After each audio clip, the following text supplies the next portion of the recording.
Hey, it's your old pal Avian and Loaded here on the Avian and Loaded channel, where we have just last night acquired our 200th subscriber, or as I like to call them, survivors, our 200th survivor of the Avian and Loaded channel. And welcome to all the recent subscribers that have signed up to be a part of whatever the heck it is we're doing here. And right now, here on Avian and Loaded, we are doing another edition of Action Figure Obsession. And it is that time of year, that time of the decade. Daredevil Born Again Season 2 debuted last night. And there will be no spoilers for the episode, other than to say season 2, episode 1. I did watch the first 10-15 minutes of it a little while ago, and then had to stop and do some housekeeping and take a break. And I'm into it. I'm into it. I'm into one of the new characters who represents an agency, not the gray agency, but an agency. And I'll say no more than that. Hopefully, that isn't a spoiler. But it looks like it's going to be a fun ride. Always down for Charlie Cox as Daredevil / Matt Murdock, and Vincent D'Onofrio, one of my all-time favorite actors in the world, as Wilson Fisk, the Kingpin, currently the mayor of New York City. And that's not a spoiler either, because he became the mayor last season, and he was still the mayor when the season ended. It's nice to see all those familiar faces back on the show, with one notable exception you're probably aware of if you saw season 1. I still suspect that familiar face is going to return eventually. I think there's way too much to be done with that character, and I suspect that all is not as it appears when it comes to his. I'm sorry, did I say his? When it came to their untimely demise. No spoilers. I'm trying not to make spoilers. It's funny how I'm worried about spoilers for a show that I've only seen the first 15 minutes or so of the first episode of the season. But, you know, these are trying times, and I don't want to ruin the show for anybody. It is just exciting to have it back on. There is a video on the, I forget what it's called, the Something Feast, First We Feast, something like that channel, that has Charlie Cox and Vincent D'Onofrio having a chicken wing contest, who can eat the hottest chicken wings. And they also have some fun with each other about their acting careers, and they talk a little bit about Daredevil Born Again. Not any specifics that would ruin it for you, but that was kind of a fun video. I like my chicken wings, buffalo chicken wings medium, but I prefer like a spicy sweet Thai flavor, which luckily our local chicken wing manufacturer has that available most of the time down the street here. I also like honey barbecue and what else? Honey barbecue and just barbecue, just regular barbecue chicken wings. And it took me a long time to really buy into buffalo chicken wings. Buffalo style chicken wings. My wife likes them really, really spicy. She'll get hot or fire. So we have to be careful that we do not mix them in the package, because holy cow. The hot or fire, even worse, fire ones are just too spicy for me. But I can do a nice medium, preferably with some blue cheese and celery and carrots to kind of moderate the conflagration inside my pie hole. But yeah, speaking of heat, Daredevil, the Guardian of Hell's Kitchen, right? This is I do have the San Diego Comic Con 2-pack one that came with a 3-pack one, wasn't it? With Elektra, the white costumed Elektra, and Bullseye with the blue tunic. But for the purposes of this, I kind of wanted to, just show you an old favorite, and we've seen him before here on the program on Action Figure Obsession.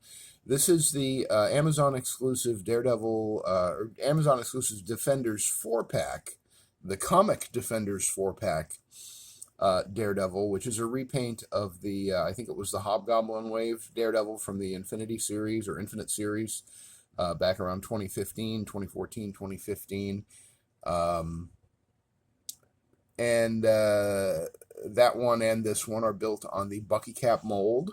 So he is a little shorter than the average Marvel Legend these days. Let me just do the trademarked Anthony's Customs height comparison.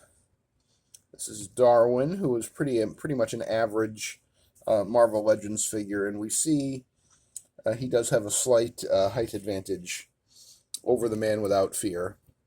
And he could also give him his sight back because he has the Infinity Gauntlet and he could do just about anything. God only knows what Darwin is planning to do with that Infinity Gauntlet. I'm not going to ask him, are you? So, Darwin, you can go back into the rank and file. By the way, speaking of the rank and file, I did add, at least for now, where did I add them? Over here. My two 2012 Commander Rogers figures from the early days of Hasbro Marvel Legends with the janky ball jointed hips. They're on the table now, too, because I do want to try to find a way to see if I can improve them. And then I also added two of the more recent Commander Rogers figures with that Paul Harding head sculpt with the kind of weird hair. I think of this as the Jesse Plemons head sculpt, because that's who it reminds me of, the actor Jesse Plemons. But I mean, that could be worse. He's married to Kirsten Dunst, and, you know, enough said there. But anyway, the number now, if you're keeping track, and I am, brought to you by, get you right up and going, yeah, baby. The number now for the work table, including all the figures, these 3 3/4 inch guys have been relocated to on top of Captain America, kind of appropriate. We're up to 137 with these guys and these guys. So, of course, the number went from 133 to 137 because of characters that are Steve Rogers and basically Captain America. Because, you know, my love for Captain America is true. It's true. The only thing I love more than Captain America is caffeine. But I do it for the dream.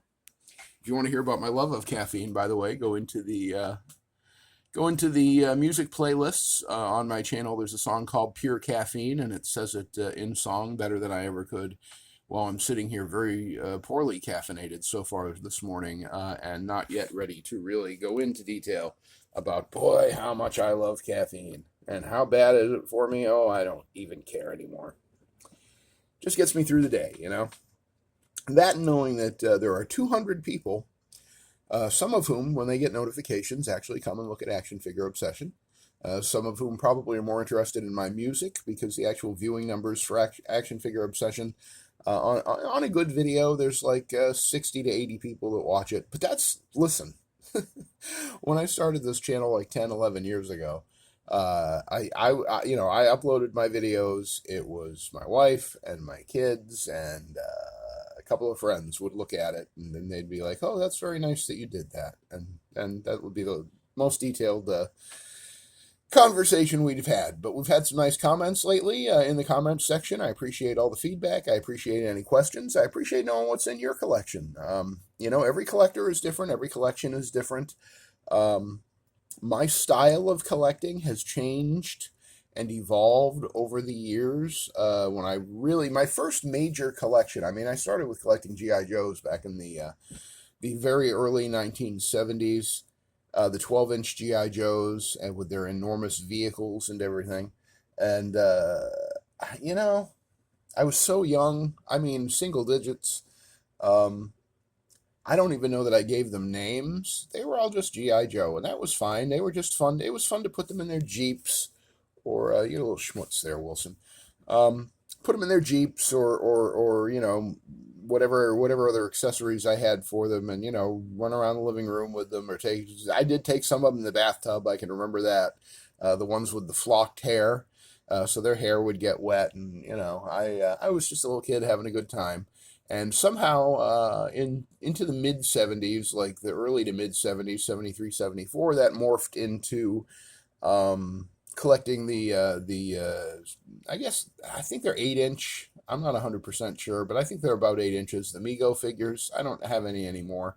A few years ago, I did pick up some of the Star Trek ones that I had when I was a kid at a toy convention for like, I don't know, 15 or 20 bucks each. They weren't in the greatest shape, and I think a couple of them were the modern Mego reproductions. But, I loved the Migos when I was like 10, 12 years old, really getting into action figure collecting at that point, and thinking of myself as someone who collects these toys. And all those the great thing about Mego was they had all these different licenses, and all the figures. Most of the figures were built on the same body, but they were all at the same scale, more or less. For some reason, the Incredible Hulk was really tiny. Like he was shorter than Captain America. I never figured that out even back then. It was very weird. But they were probably working with some existing buck that they already had, instead of creating a new body mold for him. Because I think even the Thing was taller than the Hulk, and that's just not how it works in the comics or the movies or anywhere. Um, but the thing that I loved about collecting Migos is pretty much the same thing that I love about collecting Marvel Legends, which is that the 6-inch scale, the 1/12 scale as it's known, because you put 12 6-inch figures one on top of the other, and you have an average size human being. That's what the height of it is. That's why it's 1/12. So if you have 12 of them, and at 6 inches each equals 6 feet, and that's it. And the average male human is 6 feet. So a lot, and some of them are a little taller, some of them are a little shorter, and that's fine. Obviously, a lot of the female characters, there's Matt and his old girlfriend Natasha. Um, so the female characters, most of them are shorter, with certain exceptions like Power Princess or Titania or Valkyrie from back in the day. That Valkyrie was one of the first Marvel Legends that I picked up when I got back into the line in around 2015. Boy, she was a terrible figure. She had that static ball peg neck joint where the neck doesn't move. All the head can do is swivel on that ball peg. It can't go up or down. And I hate the disc hinge, but I'll take that over that Valkyrie neck joint where it was just a ball that you could, rotate the head around on her neck like the Exorcist, and that was it. I don't miss those. And I think they did re-release something like that within the last 3 or 4 years. I think they did a re-release of some female character that had that joint. I can't remember who it was. It might come to me. You never know. Sometimes things come to me, like my brain is actually working again, um, but not right now. So here we are with four of my absolute favorite. We're going to call them Daredevil and Daredevil adjacent characters. Obviously, this Kingpin came out in the retro collection Spider-Man Vintage series.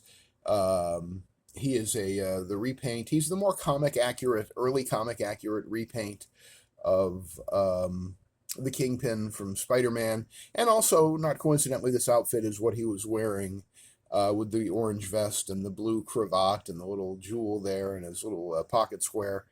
This is what he was wearing during Daredevil Born Again, the original comic run from 1986. This is one of the issues of that. I think this is the fourth issue of Born Again, if I recall correctly. It's kind of the middle of the story. And it is the only original Daredevil comic that I have from the Born Again run. I do have I have a trade paperback that's really nice. It's on like matte finish paper, and I like that. And I also have the hardcover release, which is on a glossier paper, but still looks pretty good. If you like Daredevil Born Again, the TV series, you got to go back and read Daredevil Born Again, the comic book, and it's not the same story. The Netflix Daredevil series in its third season actually adapted the one and only Born Again storyline, which ran, I think, from 226 to I want to say 237, something like that. It was some range. It might have been 227 to 236. I'm close anyway.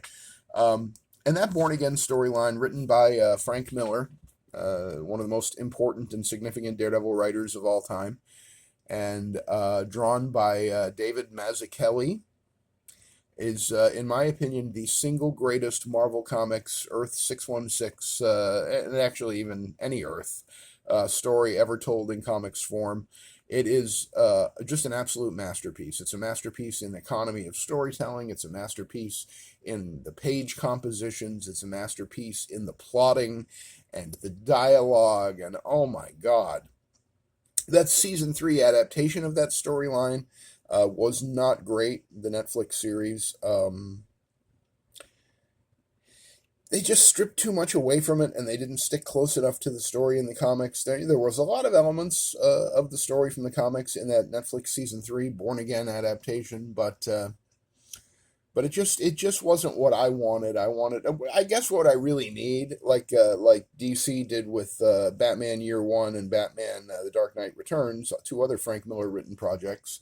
I really think that Daredevil Born Again calls for an animated film. I'd love to see a full length animated movie of the Daredevil Born Again storyline as it was originally written and drawn by Frank Miller and David Mazzucchelli. Um, and this is a spoiler, not for the current Daredevil Born Again series, but for Born Again the comic book.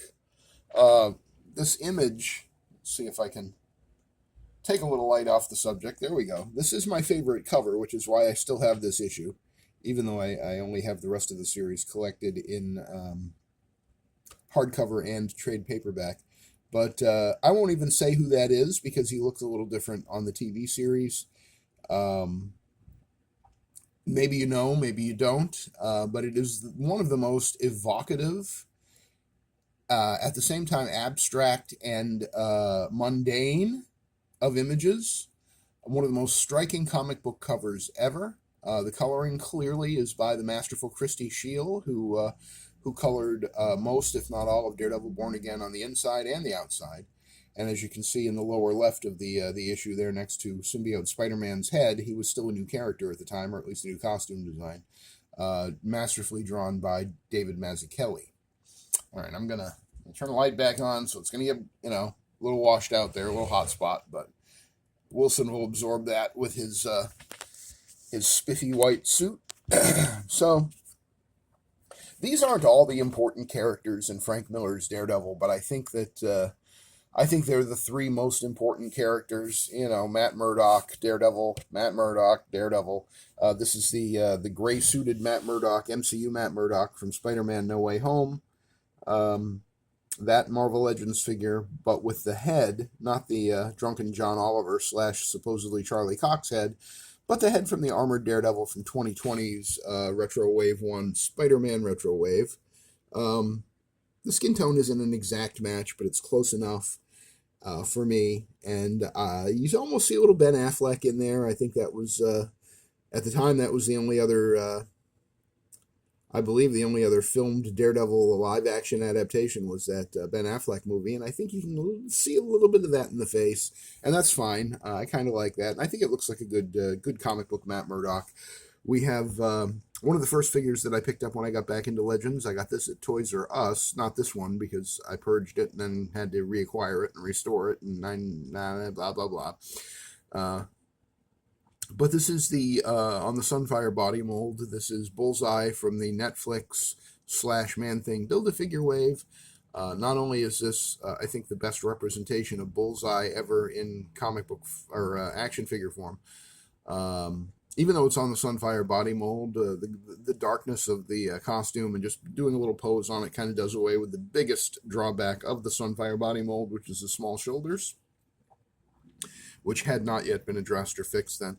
Of course, he has pins, but I don't mind the pins, and his limbs are definitely not warped, and they work just fine.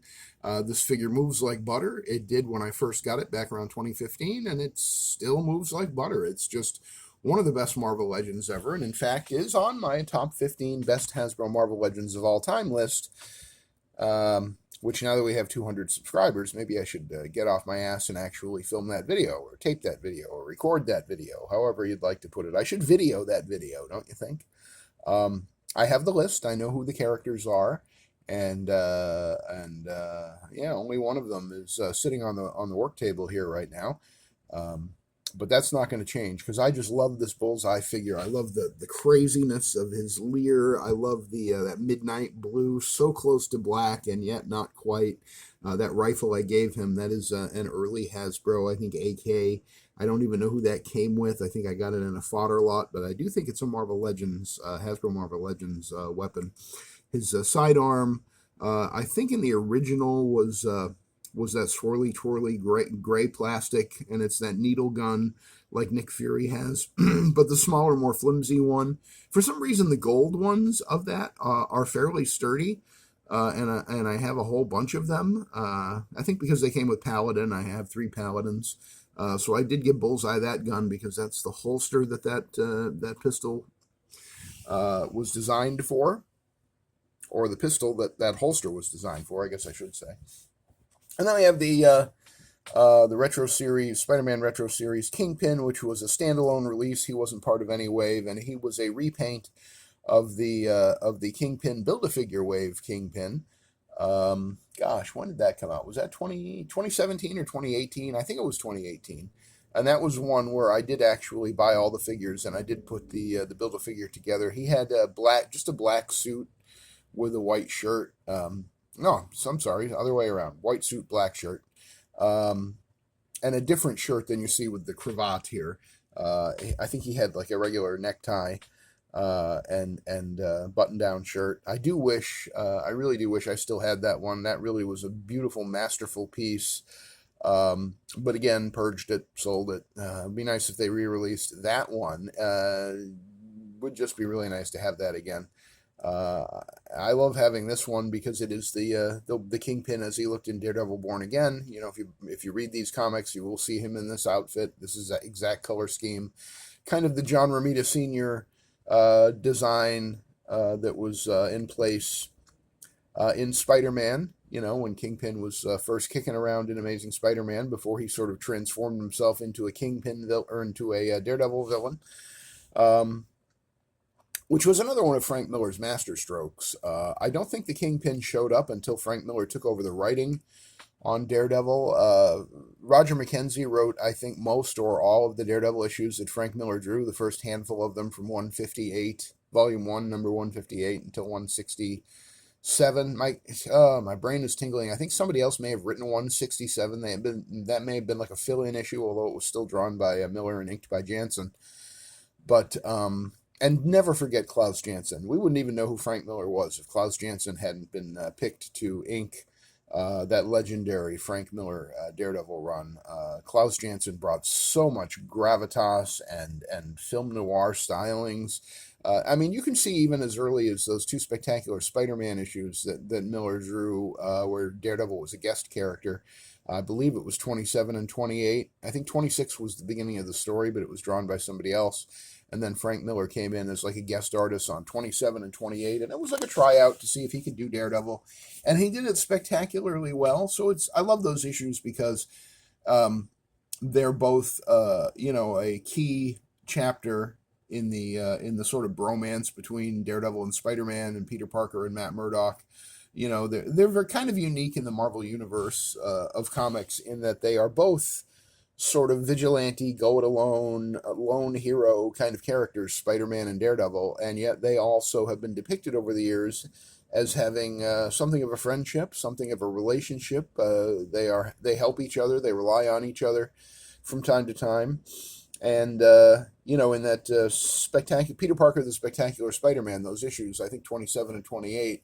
Peter Parker loses his eyesight. So who does he turn to for help in learning how to navigate the world without having vision, without being able to see? Yeah, the man without fear.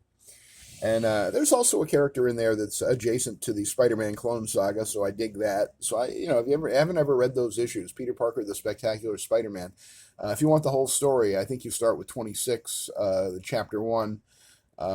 But then Frank Miller comes on and does the pencils from 27 and 28, and not long thereafter drew Daredevil 158 and continued to pencil that book with, I think, one exception, a fill-in issue that was drawn by Steve Ditko early on, but he continued to pencil the book up until number 191, which was his big finale, which was a great two-hander that was basically just Daredevil and Bullseye having a conversation. And if you've never read Daredevil number 191, you are missing something truly special, one of the best single issues of any Marvel comic book series ever, just as Daredevil Born Again is the greatest Marvel Comics story arc ever and the greatest Marvel Comics graphic novel that you will ever possibly spend your money on, true believer. So Excelsior and all that, and you should read Daredevil Born Again by Frank Miller and David Mazzucchelli. Me telling you that, me advising you that, me trying to make the case for that, is just one of the many gifts that I wish to give to my survivors now that we have indeed reached 200 survivors here on the Avian and Loaded channel. And if you're listening to my words and watching my video, then you too have survived to make it this far and become a survivor of the Avian and Loaded channel. Not too much more to say about these figures, really. The gray-suited Spider-Man No Way Home, Matt Murdock, Marvel Legend. I've added the Matt Murdock comic book character head and the messenger bag from the Indiana Jones Adventure series, but the stock Matt Murdock, supposedly Charlie Cox version, which was widely available at Ollie's for $9.99 for a good long time. Maybe you could still find one, and hidden away in the corners there somewhere. It's the best Hasbro Marvel Legends suited body so far. It stands well. It has it's pinless. It has new feet, new legs. I think the torso and the arms. No, not the arms, because the arms are pinless too. But the torso and perhaps the suit jacket are left over from the Chameleon and Agent Coulson, and those came out around 2014. So there is a little bit of reuse there. But the difference with the new feet, the new shoes, the new pinless arms and legs, it's a little taller than the average suited body. The crappy Chameleon, Agent Coulson, Everett Ross body, which we see here. With an MCU Red Skull head. It's just spindly. It doesn't stand well. You've got to add some heat and work the feet to get these guys to even stand up, because most of the time they're so badly designed they don't want to stand up. And the peg hole on the bottom of the feet is just a ghost peg hole, and it does not have the depth to actually accept a peg from any action figure stand that I've ever tried to put it on. It just doesn't work, because it's just like the suggestion of a peg hole. They might as well have just, tampoed on a peg hole. Just a little sticker or painted peg hole to give you the illusion that there is one. But with those original 2014 or so suited bodies, it's just a joke. The peg hole, you can't stand them on a stand.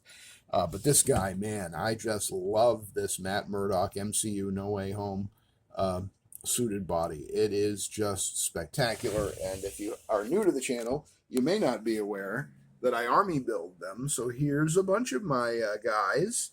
And a couple of them are relatively new. We now have a Bucky Barnes has joined the Gray Agency, and of course my Nick Fury Super Spy, Nick Fury Agent of S.H.I.E.L.D. is a mainstay of the collection and of the Gray Agency. And lately we have a kooky guy with long blonde hair. Who's he? We don't really know. We don't know where that blonde-haired head came from, do we? We cannot figure it out. It is a complete mystery. But yeah, I do army build the MCU No Way Home Matt Murdocks. If I ever find any more at an affordable price, I will buy more. I will buy as many as I can, because they are very versatile. The flesh tone works with just about any Caucasian Marvel Legends civilian unmasked head that you might have on hand. Basically, it's down to skin tone and the size of the head. I think it works pretty well for this one. I mean, do you see any problem? Does that not look that, pretty good? Pretty good. And he does come with the walking stick, too. I have a whole fodder bin with like a dozen of those walking sticks, because I've bought like 13, I think, of the MCU Matt Murdock, which in this, for the purposes of this video and in my comic Daredevil display, is the comic Matt Murdock. So anyway, yeah, Daredevil's on my mind. I think I'm going to let you go now, and I'm going to go finish episode 1 of season 2 of Daredevil Born Again. If you do talk about it in the comments, please don't leave any spoilers for the episode for others. Let's give people time to see it. I hate when people go, oh, it was on 3 hours ago. Everybody in the world has seen it now. It's not how it works. There are people that aren't even going to know that episode dropped for a few days or maybe even a week or two. So try to avoid spoilers if you want to talk about Daredevil Born Again. But if you do want to talk about it in general terms, please do leave a comment, and I'd be happy to engage with you on that and leave a heart on your comment. If you liked the video, please give it a thumbs up. If you hated it, give it a thumbs down. Subscribe to the channel, hit the subscribe button, and hit the notification bell when you do, so that you can be notified when the incredibly successful over 200, well, no, just 200 subscribers as I'm recording this. Let's not get carried away. And who knows? I could lose 1 or 2 after this video, because, you know how it is. But 200 subscribers, celebrating 200 subscribers here on the Avian and Loaded channel, which for 10 years had like 10 subscribers, and that number never moved. I appreciate each and every one of you. I thank you for watching and for spending some of your time with me. I know that you have other things to do and sometimes better things to do, but thank you for checking in with me. Thank you for checking in with the work table, which once again now the number on the work table has risen to 137 figures, all possible kit bash fodder for the future or ways of me thinking out, a future display. We have some Avengers here. Sam Wilson, Captain America, Steve Rogers, Captain America on the Sky Cycle, Hawkeye, Luke Cage. This is not a coincidence that these guys are all together. Thor, Falcon, my Ultimate Quicksilver Kit Bash, any other, I thought there was a Black Widow in here. Maybe, I brought her over here. But yeah, my 60 Years Beyond Earth's Mightiest Black Widow with the 2017 retro Black Widow head. Really love that.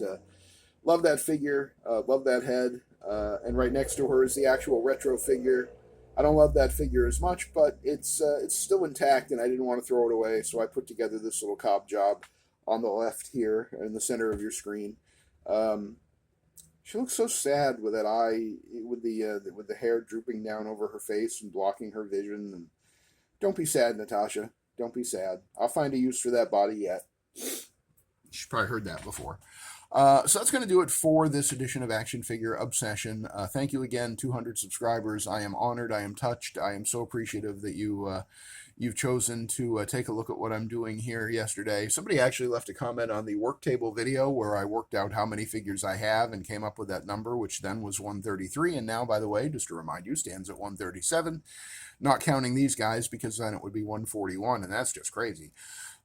They're all going back in their display, and the comic book is going back in its place of honor on the wall. So this will be cleaned up, this little corner here. But I did want to talk a little bit about Daredevil. One of the greatest love affairs of my comic book reading life was that Frank Miller Daredevil run, and there's a lot of other really great runs in Daredevil too. Don't just read the Frank Miller stuff and leave it at that. Read the Wally Wood run that was in the first handful of issues, like I think 4 or 5 to 11 or 12, somewhere in there, volume 1. Miller came along and he gave Daredevil a new costume that he had never had before, because he only had that garish, yellow and brown or yellow and rust-colored suit before the great Wally Wood came along and did his epic run. And a lot of what you see on the Daredevil Born Again series, it has foundational elements in Wally Wood's original Daredevil run. He wrote and drew it. It was one of the most beautiful Marvel comics of all time. Wally Wood was one of probably my 5 favorite comic book artists in the entire history of the medium. And a lot of the stuff that you see in both Frank Miller's Daredevil run and on the Daredevil Born Again TV series that has just entered its 2nd season, a lot of that has its origins in the relationships between 3 of the main characters in the book, and I won't say more than that. But if you have readallcomics.com is one place to read them. Make sure you use an ad blocker, because otherwise they'll just destroy your browser. But if you've got an ad blocker, go on readallcomics.com, go into Daredevil Volume 1, and find those first few issues of Daredevil, number 4, number 5, somewhere in there. It might even be 6 or 7. But once Wally Wood takes over, really read it. Really focus on the relationships between the 3 main sort of protagonists in the story. And then look at the Daredevil Netflix series and the Daredevil Born Again series in a whole new way, because you'll see that those relationships really stemmed from what happened in the comics over 60 years ago. So again, that's it for this little spotlight, and lots of spotlights, aren't there? This little spotlight on Daredevil Born Again. Yeah, we'll put the light behind Wilson Fisk's fat ass. He's blocked out the sun, folks. It's total eclipse of the Avian and Loaded channel. Thanks for watching, and I will see you on the next edition of Action Figure Obsession. Go watch Daredevil.